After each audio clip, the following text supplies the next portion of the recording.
Welcome to Old Path and our weekly study on Thursdays through the New Testament. We are currently in the book of Revelation, chapter 17.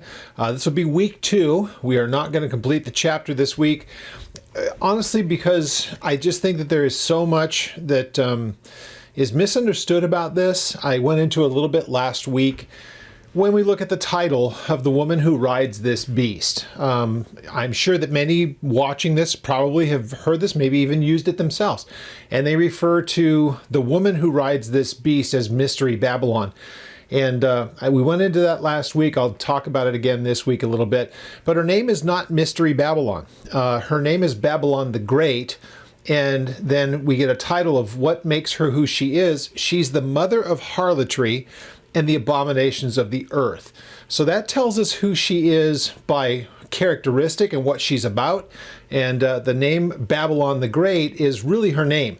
The mystery really is only from John's point of view. As he looks at it, what would he see but this woman riding this beast? And it's to him as a mysterious kind of a matter.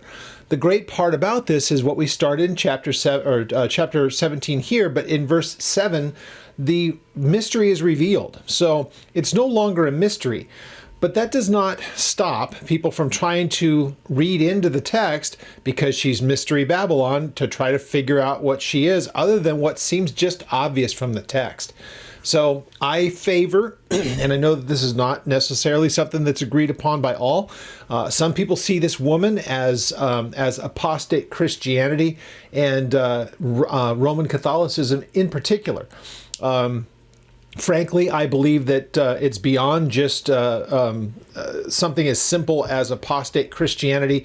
I think you have, if she's the mother of abominations or mother of harlotries, spiritually speaking, it's not about the sensual harlots, prostitutes. It's the spiritual aspect of it, and she's really kind of the purveyor, and it's ancient as far as that's concerned. Because again, if you're the mother of something, you're the one who gave birth, if you will, to the abominations of the earth and spiritual harlotry. Unfortunately, I don't think that fits, or for me, fortunately, I don't think that fits Catholicism, because I think first of all, it's too narrow in its scope, because there are plenty of other spiritual adultery and spiritual abominations that have taken place through the ages that were going on long before Rome came onto the scene. So what I think we're looking at more here is to go just genuinely with the text.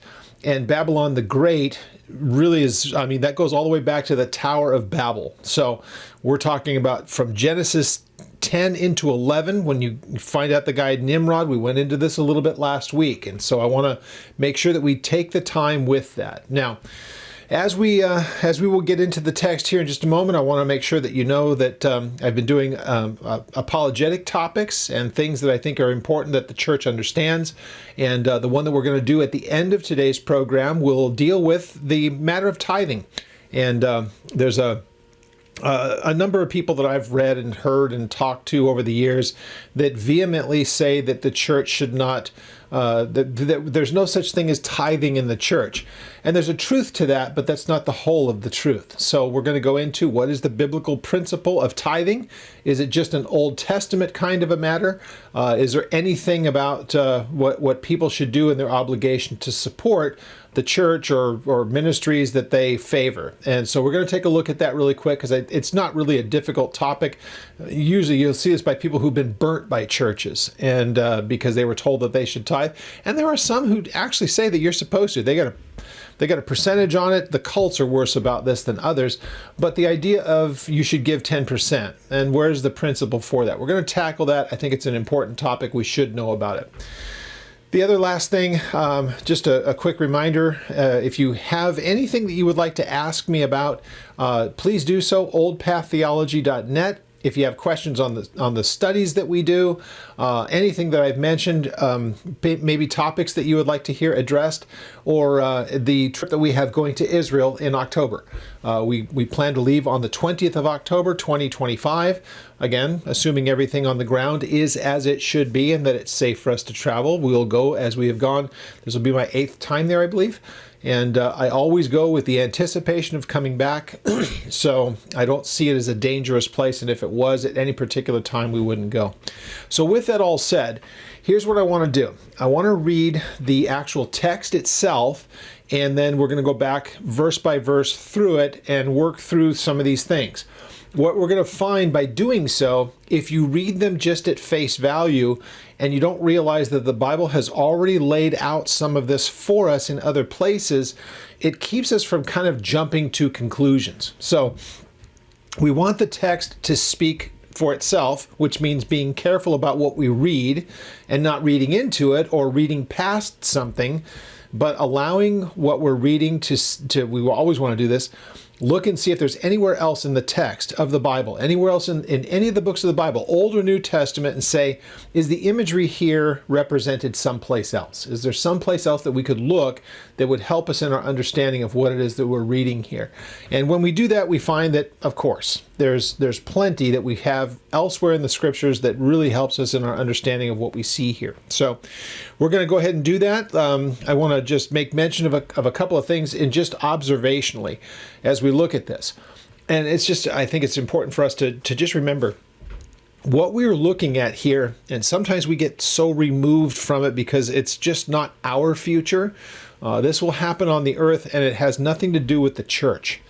But what we do have here is something that is quite a bit different in the things that we're looking at here. This happens during the tribulation, but to be reminded, this does literally happen, and it's future. It will take place. What we're getting is a very, very careful description of personages and what's going to happen. And this works for the entirety of the book of Revelation, and anything really that's predictive prophecy that hasn't yet taken place. To just remember that what we're reading here seems almost like, some graphic novel or some work of fiction, but the idea that no, these things are really going to be taking place, and maybe not the so distant future. So it's what John sees here. We got to remember that there are two things we can separate out from this. What he sees in this woman and this beast is the historic personages from the beginning of who they would have been or could have been up into the time when John sees this. And again, remember what John is looking at this first part of chapter 17 is the two personages, the woman and the beast, and what comprises them. How did they come into being? And to understand that looks back in ancient history, but what we get at the end of chapter 17 into chapter 18 is stuff that will happen at the culmination of everything at the end of days, right before the return of Jesus Christ. So we want to make sure that we consider that what John is seeing in the personages, the woman and the beast, is who they are in the historic sense that leads them to this confrontation that ultimately happens at the end of this chapter. The chapter begins by looking as though there is a camaraderie or kind of a cooperation between them. That's only temporary, because the beast is going to turn on this woman and annihilate her. But more importantly, even from that, we'll see it next week, it's the Lord who's ultimately in control of all this. He's the one who details when all of this will take place. So we'll keep ourselves, we'll let the text come to us. We won't get impatient with what we're reading. So you can call this, even though it's future, it has an ancient background to it. So it's kind of an ancient future that we're looking at here, if that makes any kind of sense. I'm fascinated by it. So anyhow, we're going to start at verse 7. We'll get through verse 11 today. And so let's have a word of prayer, and we'll take a look at the passage here. We'll read the verses first, and then we'll go back verse by verse and look through it. Father, we thank you once again for the privilege that we have to come before you, and that you have already promised at the first of the chapters here that there is a blessing to those who would take the time to study this and to learn what's here. So we pray that you would assist us in all that we do and that we say, that we read, and what we understand from it. We ask, Lord, that you would be glorified in the teaching of your word, that your Holy Spirit would lead us in this understanding of what is, again, it's complex. It is something for us to dive into. I think you want us to have this knowledge, but we want to be careful. And so we ask that you would lead this study and lead our minds as we consider through these things, what it means and why it's important. So we give to you all thanks and praise in Jesus' name. Amen. And one thing I'd like to make sure that we do look back on, it's important for us to remember that if we're careful in our understanding of this, we want to be able to articulate what we learn here to the unbelieving world who may very well be here when all this stuff goes down. So what we want to make sure is that they know these things in advance so that if they are here on earth and it happens in the time frame that I would think it does, that they would know, and that it would maybe draw them to a place either that they would come to know the Lord before they get to that place, or what they would do in the meantime. Or if the Lord uses this and other ones like it, other people who have gone through these passages, that God preserves them through the ages until the time when it will be necessary for them to understand these things. So really, really important that we take our time to work through this and know what it is that we believe and why we believe it. All right. So verse 7 says, "Now the angel said to me, 'Why do you marvel?'" And we get that from verse 6, where it says, "I saw the woman drunk with the blood of the saints and the blood of the martyrs of Jesus Christ." Saints would be traditionally through the ages. There's the martyrs that are killed during the time of the tribulation. So this woman is her and the beast. They're all culpable for it, but here it tells us the woman that was drunk with the blood of the saints and with the blood of the martyrs. So I think it goes beyond just what is apostate Christianity. I think there's more to it than just that. So it says the blood of the saints, blood of the martyrs. And when I saw her, I marveled with great amazement. And that's when you get verse 7, because then it shifts as he sees this. Again, to him, it's mysterious. Who's the beast? Who's the woman? How does all this stuff work? Well, look at what it says. "The angel said to me, 'Why do you marvel? I will tell you the mystery.'" Now, let's stop right there at the mystery, because this is mysterion in the Greek. And to John, you can see what's right there, but it's still kind of baffling to you. And we know that Paul does this as well. I show you a mystery, 1 Corinthians 15, where he says, "We shall not all sleep. At that moment, twinkling of an eye, we will be changed." That is something that Paul does in a few places where he talks about a mystery, but it's a mystery that's revealed. So when God is to the point where it may have been something hidden from the understanding, it may have been seen in glimpses, it may have been an understanding that they might have had, but they had no full knowledge of it. So to them it was mysterious.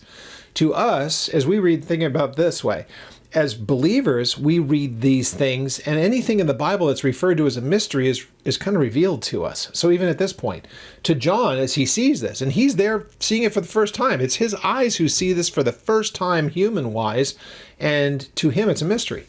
To us, it's like, no, it just means careful examination of the text and all the text that could speak on this, and it's not going to be a mystery to us anymore.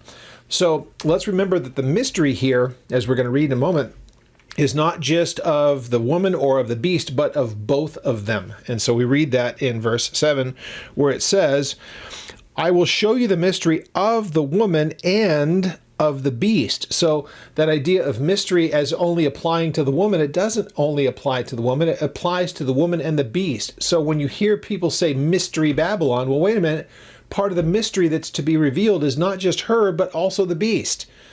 So you see why that's an important distinction? It should be something that we really pay close attention to, and just because it's in capital letters in some translations doesn't mean it's part of the name. It should be a mystery, comma, Babylon the Great. So that's not her name, mystery. Babylon the Great's her name. And right here, the mystery is revealed by telling us who she is and who the beast is. That's the mystery. So it says, the mystery of the woman and of the beast that carries her, which has 7 heads and 10 horns. And this is where it gets really crazy.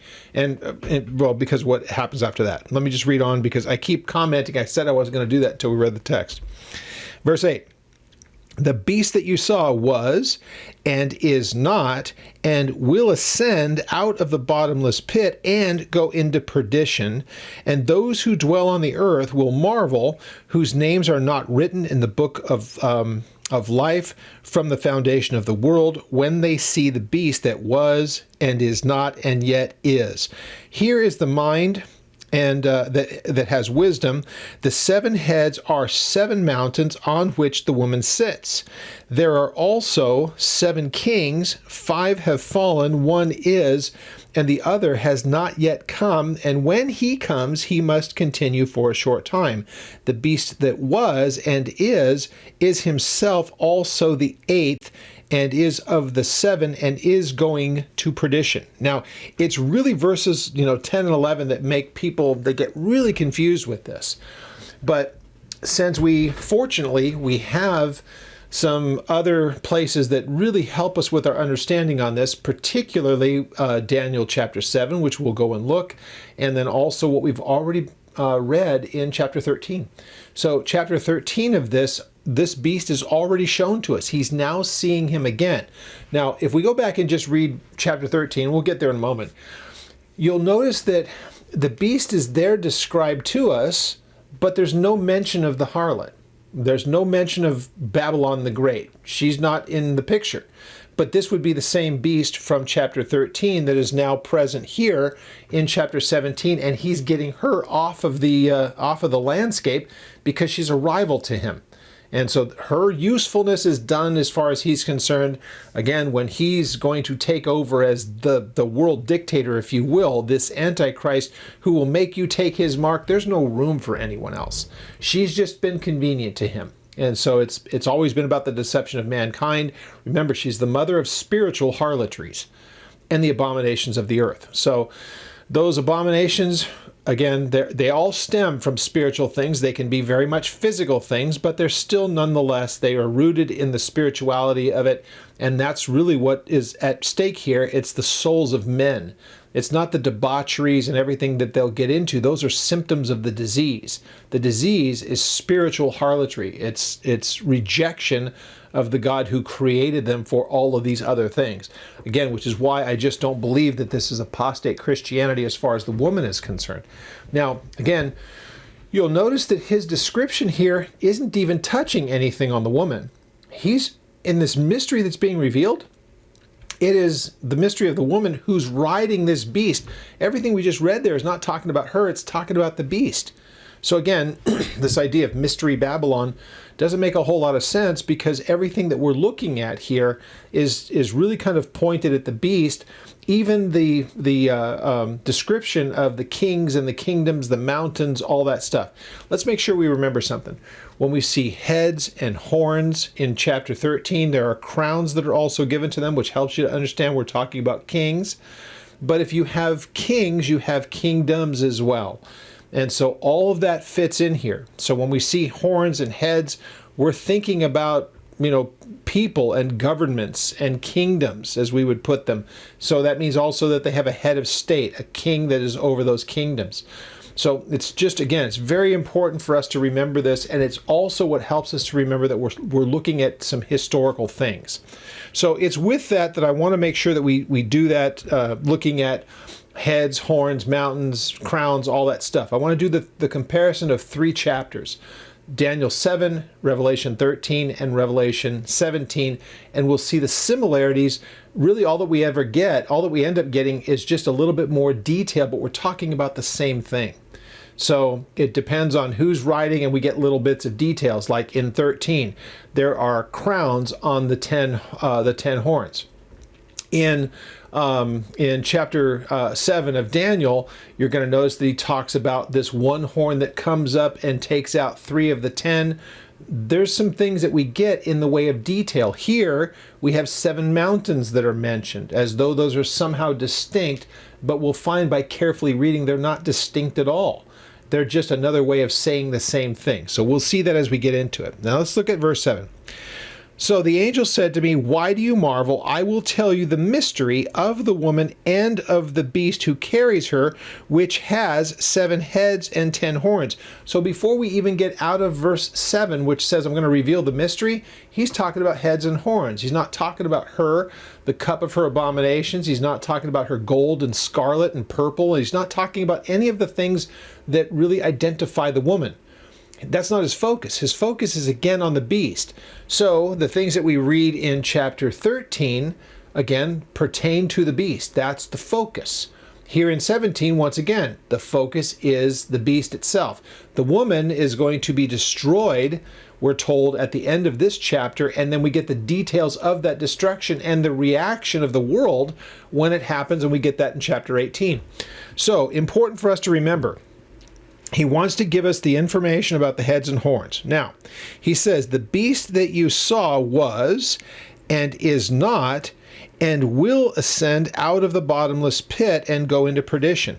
So here's where you get some confusion in this, because it makes it sound like what you're seeing still has to be future, but remembering what we read in the first part of this chapter really kind of goes back to chapter 16, where chapter 16 tells us that God remembered Babylon.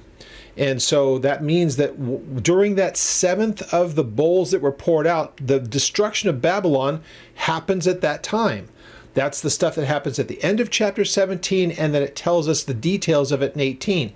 So here's where that gets confusing, because it says is not and will come at, go into perdition and will be brought out of the bottomless pit. We're told that, so it's almost as though what John's looking at there is something that still hasn't yet happened, but the end of chapter 16 tells us that it did. So what does that mean? Well, if you're looking at John, if you're John, you're looking at this, you're looking at what it is, if you would, I'll do it like it's in a chronology. He's seeing this, let's say, at the first part of the tribulation. This is what he's seeing. At the first part of the tribulation, the Antichrist and the beast, the system, the kingdoms, all that stuff has not yet developed. They're there, they're present, but he hasn't come onto the scene. The woman, she's been there all along, but now he's going to see the destruction of her. But again, we're looking at what has been ancient past, now brought into what is future. It's going to be a historical event. So I'm hoping that this makes sense. And please, please, please, if this is not fully understood when I say this, contact me. I'll work through this to make sure. I want to make sure that my English is not limiting us here to understand what's going on. So John is able to see something that's going to be taking place in the future, which he gets the details of, but the description that he's giving to us to help us to identify who these people are, the beast and this woman, he has to go to an ancient time, and he's going to go through all the things. So this beast has been, is not yet current as you're seeing it, say the beginning of the tribulation, is going to come forward and then ultimately go into perdition. So he gives us the whole timeline of everything that will happen in this guy's life, if you want to call it, from when he's first introduced, he hasn't even come onto the scene yet, all the way to when he's thrown into the lake of fire in chapter 20. So it's important that we understand that what John is seeing is just the image. A beast and a woman who rides him. So this beast, who is he? Well, we can tell you about who he is historically. This is him. He hasn't come onto the scene yet, but he will come onto the scene. And when he comes onto the scene, he's going to do these things, but then he'll ultimately go into perdition. He'll be judged for what he does. So hopefully that's understandable. And he is the one who gives support through the ages, because he's, this is really goes down, this beast is empowered by the devil. We read that in chapter 13. And the devil is the one who all along has been trying to introduce corruption into the gene pool of humanity. And post-flood is what we're looking at with the Tower of Babel. And that's where all that stuff happened. It's referred to as Shinar. We would call it Mesopotamia. It became very prominent during the Babylonians, actually the Assyrians into the Babylonians. But this is the area, think about, where this is where Abraham came out of. Okay, when he came out, he was not born a Jewish man in Israel. He was born in Ur of the Chaldees. So this is the area of the world that we're talking about. Babylon, Assyria, all those places. When we hear about them, you're still talking about the same location. Go ahead and look at a map. You'll see it. Bible maps will tell you where all this stuff is. So it's what is modern day Iraq, and even to the north of Babylon, up to the north, and that whole area. Even into the Babylonians, or from the Babylonians, even into the Medo-Persian times after they were conquered. That's still that same area. So that's what's being described to us here. So now would be a good time for us to go ahead and do that comparison of the passages. Let's go back a couple of chapters to verse 13, or to chapter 13. So what we have, again, we're going to, by the time that we get to by verse 9, when we get to that, we're going to find that in chapter 17 we have 7 heads, we have 10 horns, and then we have 7 mountains that are mentioned there in verse 9. Verse 9 mentions the mountains. And then we're going to be given a little bit more detail in the next verse where it talks about this one coming up from among them. So we'll get to that in a moment. But in chapter 13, let's look at that brief description here. In verse 1, then I stood on the sand of the sea, and I saw a beast rising up out of the sea. Notice it's not the bottomless pit here. So when we get back to chapter 17, we'll take a look at what the bottomless pit is. It's really abusis in Greek, the abyss, what we call the abyss or the bottomless pit. In one place that you'll find, it's not used all that much in the New Testament, but where it is, in one particular place in Romans 10, Paul is reasoning through about who Jesus is and that we could somehow bring him back from the dead. He uses the word abusis. So it can mean literally the bottomless pit, as we see mentioned here in Revelation in a number of different places. It can mean other places as well, but it could also mean, in a metaphoric sense, it could mean the dead. So there's an interesting part about that too, which we'll get to when we get back into the passage. So it says back in chapter 13, rising up out of the sea, again, not out of the abyss, but this is coming out from among mankind. So it says on his horns, I'm sorry, I'm going to go up, rising up out of the sea and having 7 heads and 10 horns. That's the same imagery that we have in chapter 17. So the heads and horns are the same. On the 10 horns, there were crowns. So that means that they're kingdoms. And so that's what will ultimately be. We're going to see also in chapter 17 a little bit of a variation that earlier on, when he first sees it, these kings have not yet become kingdoms. We'll explain that when we get there. So, and it says, on his head was a blasphemous name. Then the beast which I saw was like a leopard, feet like a bear, mouth like a lion, and the dragon gave him his power. So these beasts, the leopard, the leopard and the bear and the lion are identical to the descriptions that we get in Daniel chapter 2, or Daniel chapter 7 rather, and it parallels with Daniel chapter 2. It gives those 4 successive world empires that began with Babylon. Babylon to the Medo-Persians, and the Medo-Persians then gave way to the Greeks, and then Greeks to the Romans. That's going to, I think, figure prominently in where we go in this study here. Now with that, let's go over to chapter 7 of the book of Daniel, because I want to make sure that we kind of set the table of showing the imagery is consistent Old to New Testament. So we're talking about the same personages, we're talking about the same era of time, if you will. We're looking at the same events. So there's a continuity that goes on here. So in Daniel chapter 7, we get to, let's look at verse 7. So he says, after this I saw in the night vision, and behold, 4 beasts, dreadful and terrible, exceedingly strong. It had huge iron teeth. This is the last of those empires. This is Rome that he's seeing here. And it had huge iron teeth. It was devouring, breaking into pieces, and trampling the residue with its feet. It was different from all the other beasts that were before it, and it had 10 horns. I was considering the 10 horns, and there was another horn, a little one, coming up from among them, before whom 3 of the first horns had been plucked out by the roots, and there in this horn were eyes like the eyes of a man, and a mouth speaking pompous words. So it begins with 10 that are there. What Daniel sees is this revived Roman Empire when it comes back, and what it ultimately comes into. Now, there have been a lot of different views of what this means. Are these actual kings that are mentioned here? Is it the Roman Caesars? And you'll find a lot of interesting speculation.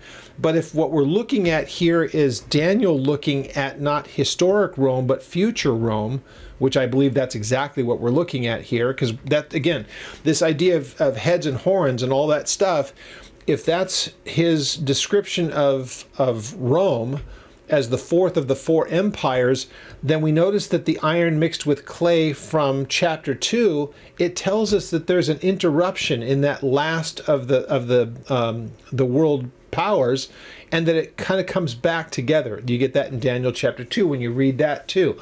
But again, with Daniel in 2, he sees that figure, and it's the head of gold, then silver, then it is bronze, and then it's iron, and iron mixed with clay as it goes down. It's just the descending from the purity to just something that's completely different. So key in on the fourth of those beasts, and you can say what Daniel saw in chapter 7 is the same four world empires that Nebuchadnezzar saw, that Daniel gave the interpretation. So for time's sake, we won't go into chapter 2, but there really are parallel.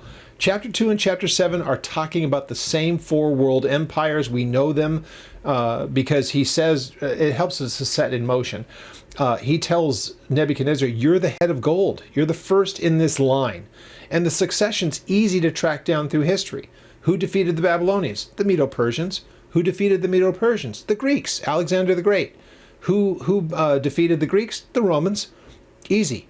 So when we get to chapter 7, we have, again, four representations, and it's the exact same information. Even the details about them are different. So these beasts, you know, the ones that are given there are just helpful to us to recognize that through the ages, this is who we're talking about. Babylonians, Persians, Greeks, Romans. What we're going to find in chapter 17, it's going to go back even a little bit further than that, probably. And when I say probably, it'll make sense here in just a moment. So, what do we see in chapter 13? Once again, we see 7 heads, 10 horns. Same imagery that we have in chapter 17, but with a little bit of other detail. So there were crowns on those 10. Back in Daniel, it was 10 kings that were there. Those 10 kings are going to ultimately lead to the 7 that are mentioned here, and another 10 that are in waiting. So we don't know the details of them, but I think we can piece together some of the others. So we get this in verse 8. The beast that you saw was, so he's always been, and there's we shouldn't say always been. Here's one of the variations that we get in this. And who is not, and who will ascend out of the bottomless pit and then go into perdition. Here's where some are able to say the was is before he came onto the scene, and is not, he hasn't shown up yet, but that he will ascend out of the bottomless pit. That's the abusos. A couple of people would look at that and say, John, or I shouldn't say a couple, some view this chronology. The important part, there's a time when he's not on the scene, there's a time when he is on the scene, and he's ultimately going to be judged. That is consistent. We don't have to worry about that. It's the little details that are here. So here's how the two options both work. It is that some would look at it and say John is saying he comes out of the bottomless pit, even though it was described that he's coming out from among men. So in chapter 13, he's coming out of the sea. That just symbolic of out of humanity. He's just a mortal. He's not God. He's not Satan himself. He's empowered. He's just a mortal. A mortal, not immortal. He is just a mortal man who is then possessed, if you will, empowered by the devil to do the things that he does. But it seems as though what it's pointing out in chapter 13, he comes out from among men. Some would say John just changes the imagery that he uses here because it's the source of his power. It comes from out of the abyss, or from the power that Satan gives him. Others would look at this, if the abyss means it's just being spoken of metaphorically, because we know that he has a wound that's healed, and that's the person of chapter 13. We find out that the world marvels after him because he's dead and comes back to life.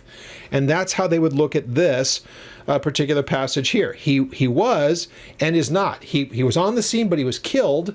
But then he's able to ascend out of the abyss. He comes back to life. He is resurrected. Now, that's consistent with chapter 13 and here in chapter 17, the idea that he suffers that mortal wound. It should have been the end of him, but he's able to revive. Now, There are some who also find it very fascinating that the same one who has a physical death and resurrection has resurrected the traditional Rome that we know that was kind of, it collapsed on itself, but because of what we see in particular in Daniel chapter 2, there's iron mixed with clay. It's fragile, is what we're told. So that it just, there's nothing historic that fits that. When the iron is conquered, it coalesces again in the toes, that it has iron mixed with clay and it's fragile. So go back again, chapter 2 of Daniel, and that's where you get that description. So that's what has led everyone to believe, well, not everyone, I'm sorry, that's what's led to, I include myself in this, those who would look at this and say that what we're looking at here is the Antichrist who comes to power in what was the revived Roman Empire, distinctly different from the woman. Because remember, the heads and the horns are not on the woman, they're on the beast. So unfortunately, sometimes people will say that woman who rides the beast, they start to look at these things here, the heads, horns, mountains in particular, and because of the mountains, they say that is a description of Rome, and so it must be Catholicism. Well, the mountains are not on her. The mountains are part of the beast, and actually the mountains are just kings. We're told that right here in the text. We don't have to speculate. So you'll see that in a moment. So our two options. Is John just giving us the same description using different words? He came out of chapter 13, he came out from among men, and here he came out from the abyss, the bottomless pit, and that's where his source of power comes from. People can disagree on that, and it could be either or. I'm not that worried about it. This we know. There's a time when he was on the scene, he wasn't on the scene. We can agree on this. He was definitely put to death and he was resurrected. We get that from chapter 13. And we know that he will ultimately be judged. His destination is the lake of fire with the false prophet, ultimately with Satan and all those whose names are not in the book of life. Chapter 20 of Revelation will be there. Can I say we'll be there soon enough? We might not be at my rate of things. We'll have to see. So this is what he finds. He goes into perdition, and those who dwell on the earth, they're going to marvel. And the marveling is he was dead and now he's back to life and he's revived what is the Roman Empire. He's done all of this stuff. They're mind blown over him. And everyone will fall into that place. They'll follow him. Again, when you go back to chapter 13, what would make anybody take the mark? Well, if you do all this stuff and you watch him do things that just seem superhuman, why wouldn't you? And I pointed out when we were back in chapter 13, yeah, but he's able to make war and kills the two prophets that God has back in chapter 11, and they're dead, and they throw a party for the whole thing. But after 3 days, God calls them and resurrects them. So who's greater? The prophets that were put to death or the God that can call them back to life? That's pretty amazing. But he's going to have a resurrection story of his own. So mankind, who is not looking at what God has said about this. Again, remember what we're looking at here is that the devil gives people an alternative reality. By this time, it's not as though God hasn't spoken. You've had the angels, you've had the 144,000. The gospel's going out. That's not an issue. It is that man will choose not to believe God. They'll believe the counterfeit, in this case, the Antichrist and everything else that he's selling. So that's why we read here in verse 8, whose names are not written in the book of life from the foundation of the world.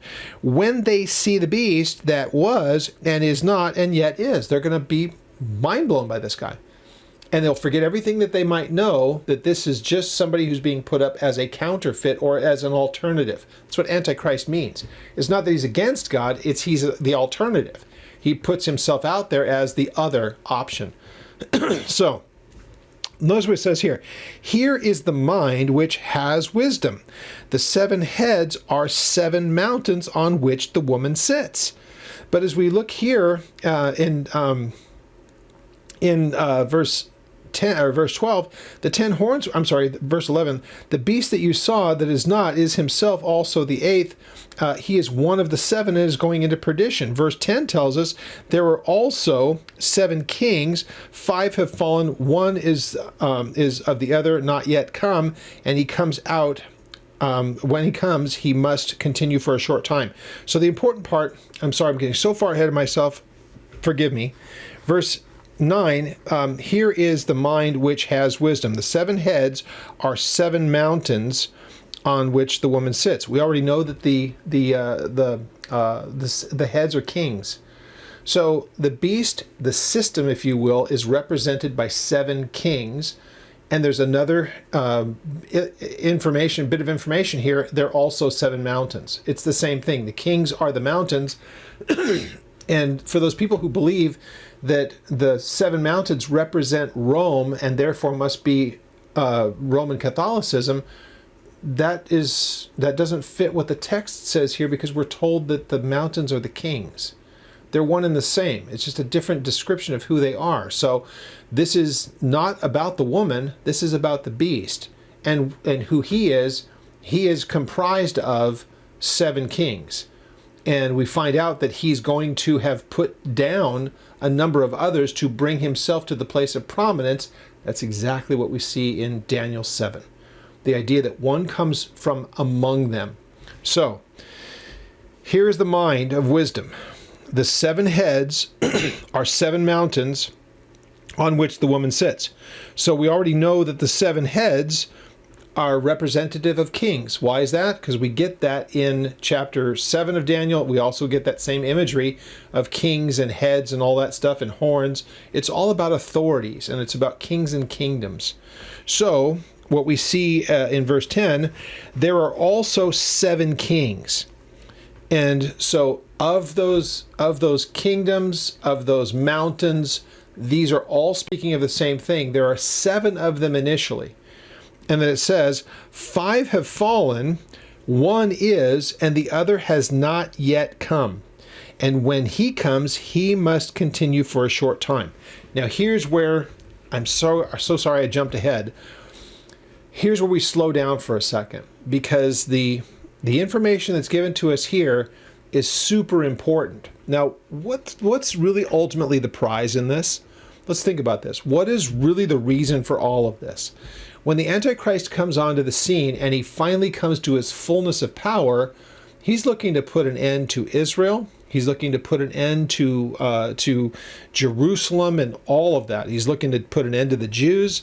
Israel's already been run into the wilderness, a third of them, or basically 40, 4 out of, let's call it a third, already gone into the wilderness. The ones that left behind are going to be wiped out. We're going to get to that when we get there. But the scary thing about all of this, when we really stop to think about it, the personages that are being mentioned here, very much traditional, very much nations that have wanted to do away with Israel forever. And we want to go to the point where there's just so much. There's so many numbers that get thrown around in this. Is it 10? Is it 7? Which is it? There's something that's introduced here that's a little bit different. And again, this is part of me struggling to make sure that I'm making this as clear as I possibly can. Because we can get so stuck in the crowns and heads and 7 and 10 and all that stuff that we can maybe not look close enough at this. So the 7 mountains, they're speaking of kingdoms. And what would these ones have in common if we looked at it? Remember, Daniel's telling us there's only 4. Why are we hearing now that it's 7? Well, let's look at our possibilities in this. So he says this in verse 10. There are also 7 kings. Now 5 have fallen. That's why it's so important that we recognize this is a new wrinkle that we've not seen before. 5 have fallen, like they're already gone. But if there's only 4 empires from Daniel, how can we then have 7 and 5 of them are gone? Well, it's not as though Babylon was the first of the nations, and I think this is a very plausible way of looking at this, especially since we consider who the Antichrist is and how he does what he does, that 5 have gone. So we know the 4 that are mentioned, right? There's 4 that we have, and traditionally what we've had in world history, we've had the ones that Daniel sees: Babylon, the Medo-Persians, the Greeks, and the Romans. Before them, we had the Egyptians and we had the Assyrians, both who gave nothing but trouble to Israel.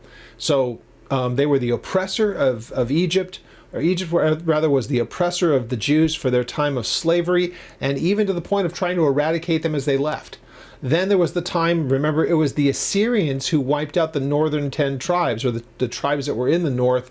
There were 10 of them that were a part of the coalition, if you will, though Simeon and the allotment of their land was in the south, inside of Judah's territory, but they sided with Jeroboam back at the beginning of all of that. So it was the Assyrians who did that. So if you add that in, then you have Assyria, then you have, Egypt, Assyria, and then you have the other 4 that we've mentioned, and that would be Babylon, and of course the Persians, the Greeks, and the Romans. Now, if what we have for the 7th is the revived Roman Empire, there is your 7, but the other 5 are gone.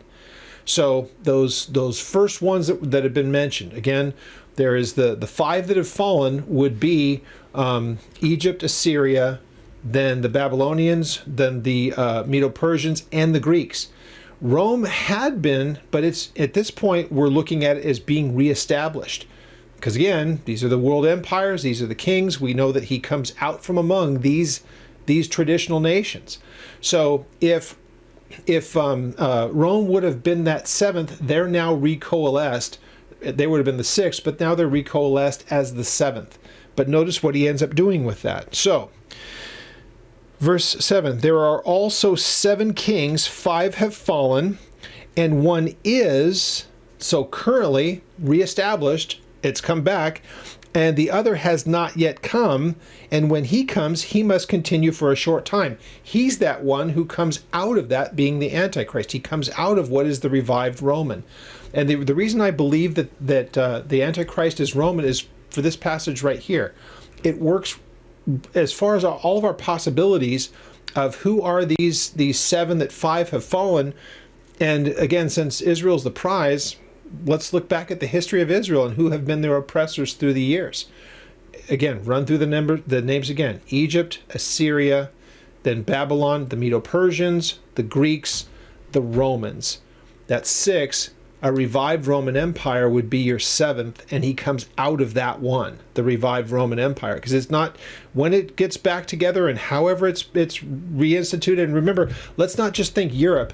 Think of how big, look on maps on the internet, and look at how big the reach of the Roman Empire was. It was enormous. So this empire, if you will, of the Antichrist is going to take up what was all of the old Roman Empire, and ultimately they're going to come all the way and end up making war against what I believe is Babylon and this what is being allowed to go on there in what is traditional Babylon. So with that, it says the other one has not yet come, and when he does come, he must continue for a short time, 3.5 years. So that we know. So he's not there for the first part of it. He comes in at the midway point. He comes in at the abomination of desolation. This is the 70th week of Daniel. The tribulation is 7 years because it's that final week of Daniel chapter 9. There's still 7 years remaining. So the first the original of Daniel chapter 9 is that there are 490 years, or 77s. 69 of them had been completed when Jesus came into Jerusalem. But there was still one section of 7 years that had not been fulfilled.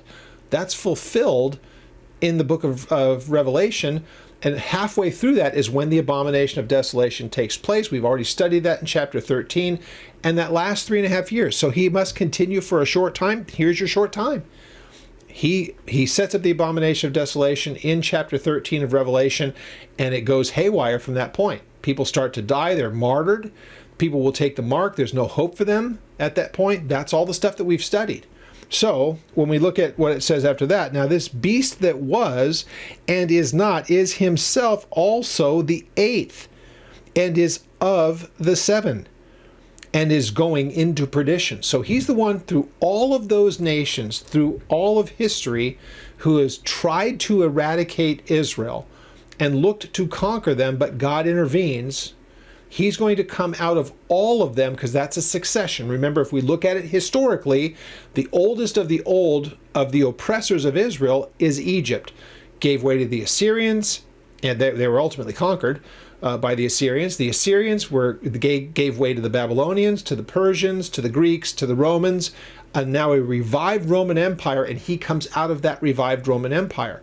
But it's the succession of the nations. So if we didn't have this 5 have fallen bit of detail here, we could say we don't know the 7. Now, am I going to go ahead and bet the farm that that has to be these 5 that I've mentioned here, starting with Egypt? I don't have to, I can be wrong in that, but it's the only thing that fits historically in this. And the idea that we're looking and tracking history in this is pretty obvious, because we're kind of wed to the history of it because of what we see in Daniel 2, Daniel 7, chapter 13 of Revelation, and chapter 17. Put all the pieces together and we really are kind of left. Those 4 that are mentioned in Daniel 2 and 7, that's a settled matter. Where do we come up with the other 2? Just look at what there was before Babylon when the Jews were in the crosshairs, if you will. The Assyrians and the Egyptians fit that perfectly. So I believe that we're on steady, solid ground here if we say those 6, and then Rome being the 6th, revived Rome, like from Daniel 2, being the 7th, and out of that kingdom comes this one king. He's that little horn that Daniel talks about in chapter 7 with the blasphemous words and all the rest. That's identical to what we read in chapter 13 and then what he ends up doing here in 17. So right now we've only really kind of concerned ourselves with the actual beast itself. Remember, is this whole thing about mystery and Babylon and all that stuff.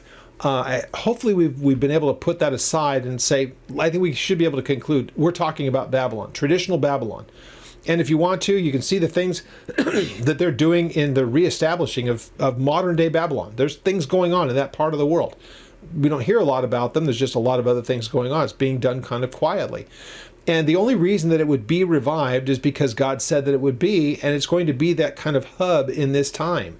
And God's going to use it at that point in history. So just really super interesting that we look at this. Now, if we want to try to, again, make the case for Babylon, I would want to turn your attention. There are a number of passages. The destruction of Babylon is mentioned in Isaiah 13 and 14, chapters 50 and 51. Isaiah 13, 14, Jeremiah 50 and 51. You can read those, and the Medo-Persians are mentioned there. So people would be able to look at those earlier chapters, the Isaiah passages, and 50 of Jeremiah, and you could say, yeah, that prophecy about the destruction of Babylon really kind of could be just said it was completed by Nebuchadnezzar. And so that, I'm sorry, by the Medo-Persians when they defeated Babylon. But when you start to read in chapter 51 of Jeremiah, and starting at around verse 24, there seems to be something that's still not finished there.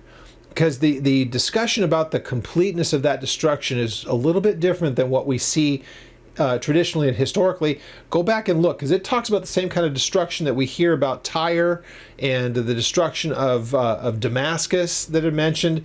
And yet, go look at Babylon today. It's still very much third world, much of it. Much of it is, but still, nonetheless, there are so many people who live there. It's not destroyed in the way that Jeremiah talks about. So, again, you can pick up in verse 24. I'm not going to go there today because we're just going to be starting to run short on time very quickly here.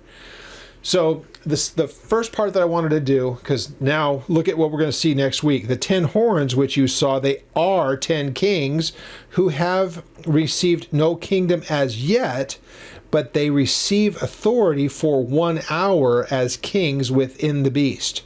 With the beast, rather. These are of one mind, and they will give their power and their authority to the beast. That's just too much for me to jump into today, so we're going to save that for next week. Let me see if I can recap, because I struggled English, just making sure that I was careful with this. What John sees here is kind of all of what is history that could be related to this beast and to this woman from ancient times up to what he is seeing, that I would say kind of like as he first sees it is what the beast and the woman would look like in the early part of the tribulation. What he's going to describe for us going forward is what happens when the Antichrist comes into power, ultimately moving against the woman and destroying her and then the details of that destruction and the reaction is given to us in chapter 18. So this idea of the horns and the heads and all that stuff, there are very, very good resources as well. If I didn't take care of it in such a way that it's understandable to you, let me know. You can contact me through the email or even ask for the sources. Maybe I'll just, if I can remember, I'll put it in the notes for this YouTube video. There's a really good resource on this where you can, spend as much time as you want to looking at all the details on this. Or if you just want to ask me for follow-up, say I can do that on the email, or we can have that discussion in the YouTube channel.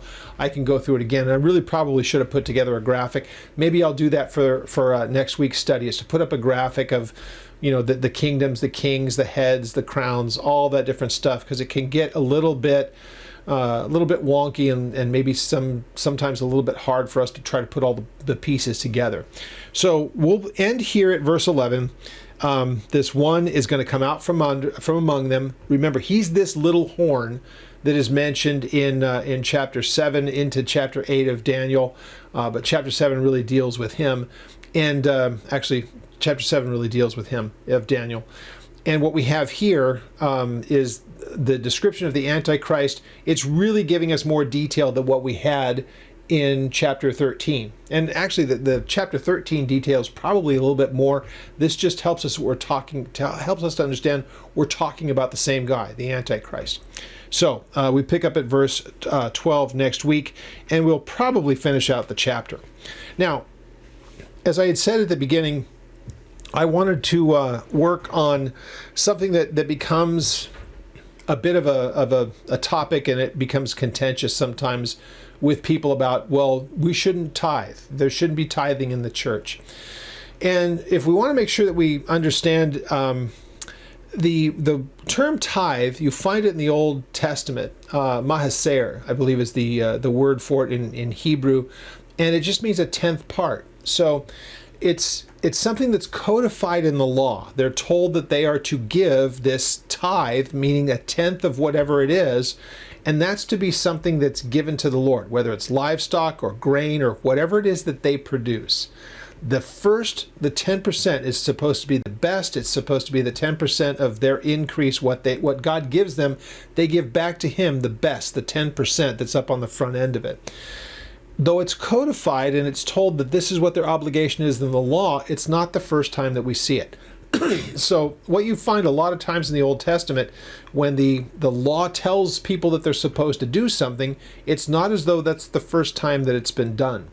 So the first time that we see the term used, it's used in chapter 14 when Abraham meets Melchizedek, coming back from the plunder of the 5 kings up in Syria when Lot was taken.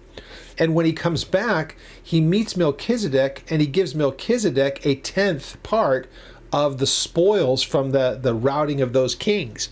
So that's the first time that you see it mentioned. And it's Abraham's way of acknowledging Melchizedek, but it's ultimately an offering to the Lord. So if you go back and look up, you could do it as just a word search in your Bible. Bible programs are online will tell you everywhere where tithe is used. But in the Old Testament sense, that's all that's mentioned. It's just a 10th part. And that's all that it ever is. So what does that mean with the church? And it's why I don't like the term, excuse me, I don't like the term tithing when we're talking about the church, because we're using an Old Testament sense. Now, if people say, well, it's an Old Testament thing, yeah, fine, but I don't mind supporting the church that I go to, that I'm a part of, to the tune of 10% of my gross. Because that was it. It was their gross that they gave from when they gave back to God. It's what did you have for the whole of your harvest? You give the first 10% to the Lord. Okay? If people want to do that, wonderful. That's great. There's no biblical mandate for it in the New Testament sense. Old Testament sense there was. And they were that was their obligation, because remember, once again, the reason for that was to help with the Levites that were not given land. They were not given those kind of things. It was supposed to support them. So they were doing God's work. They were, as God said, they're my inheritance, the Levites. They serve me, and so you guys give for the support of the temple, of the priests, and of the priesthood all throughout your land, because they're not given a tribal allotment. So the people, the descendants of Levi, That was how they were going to be taken care of, and it would take care of the poor, and it would do all that stuff that surrounding the temple. So it was great, because that's just in the nation itself. It's for the children of Israel to take care of the children of Israel. That's what God put in place. So, modern times, as far as the church is concerned, should the church insist on tithing a 10th part? No, it's not biblical. Where do we find anything? And probably the best place that we'll find is in 2 Corinthians chapter 9. And it says, you can read it yourself, and Paul was talking about still the idea that people would give for the needs of the church, and we saw that he would take up collections for the church that was under the oppression there in Jerusalem. So the idea that the church would support itself was very much the same way that the nation of Israel would support itself as well. So the idea of giving, as far as the church is concerned, is not an unbiblical thing. A tithe would be technically an unbiblical thing to insist that the church give a 10th part, or the people in the church give a 10th part. But if you read what he says in 2 Corinthians chapter 9, I think it's verse 7, where he says that to give as a person purposes in their own heart, because God loves a cheerful giver. And it's hilario. It's where we get the word hilarious. It's like, but it means it's not that you sit there laughing, giving money. That's not what's supposed to be. It's rather, it's a person that is purposed in their heart, and they are joyous in the doing of this. So if what we understand from Paul is that there are people that God would put it on their heart, that they are ever ready and joyous in order to support. So if you go to a church and it ministers to your heart and your mind, the Bible studies minister to you, they minister to your kids or whatever, if you have children there. But if that ministry really is what God is using for you to have fellowship with other people, if there's good instruction of the word, it's time where you can just get away from the things of the world, and it ministers to your soul, then of course you would support that. It only makes sense that you should and that you would. So the church should be supporting itself. We're not getting help from the government. The light bills don't take care of themselves. So all of the things that make a church operate. Now, if somebody will come back and say, well, they've got so much money and they're always asking for money and they're this, that, and the other thing, and you're withholding supporting a particular church because you don't like what's going on there, my first question would be, well, why do you go? If that's the case, if you have all of the objections about the church, then you shouldn't be supporting it. So the whole idea of support for the church is because it ministers to your heart and you want to partake in that. It's a way of saying, I'll support it as unto the Lord because this is what the Lord's using to minister to me. So if that's the case, then support it.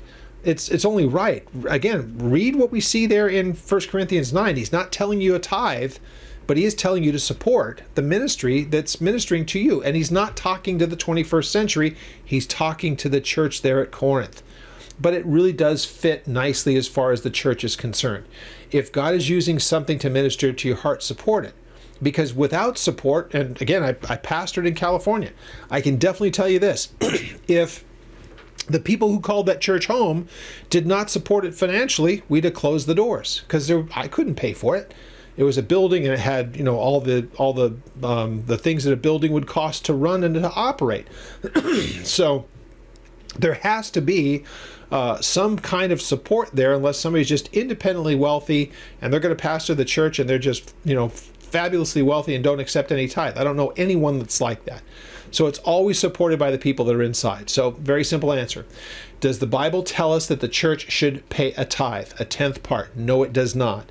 Does it say that we should support? Absolutely. And so we saw that Paul would want to do that for the people that needed it. He would take up collections as he did for the church at Jerusalem, and he would see to it. And the church would always be taking care of itself as well. And then he mentions this as far as Corinth is concerned in 2 Corinthians 9, and that God loves. He's not going to be a debtor to it, by the way. So remember that if you're supporting something, you're supporting first and foremost the Lord. Your tithe, if you will, or your offering, whatever you're giving, it goes because you're saying, this is unto the Lord, and ultimately you entrust it to him, not to the particular ministry. If the ministry starts to do things wrong by that tithe, leave. If you can't support what it does over the pulpit, leave. If it's not meeting any needs for you, you shouldn't be there. Find some place that does and support that. Get behind it so that you make sure that that ministry is able to function in a way that it ministers not only to you, but to everyone else who is there. Okay, so that's the whole thing with tithe. We'll get into the 501. I think I want to do that one on Monday when we get together in Proverbs, and we'll tackle that one about, being a nonprofit, and does that mean that you're subject to the government and all those objections that we usually get. So with all that, what I just mentioned is the topic or the actual study today. Any questions, let me know through the ministry's website, oldpaththeology.net, and I'll answer any of those kind of questions that you have there. Suggestions for the apologetics topics, great. Information about the Israel trip, fantastic. I can be reached for all of those things or whatever else is going on. Just basic questions, we can do that too. So yes, if you have any of those needs, fire off an email and you'll get it answered right away. We will pick up at Proverbs on Monday, and I think we're in 21, and we will pick up at verse 12 next week here in Revelation 17.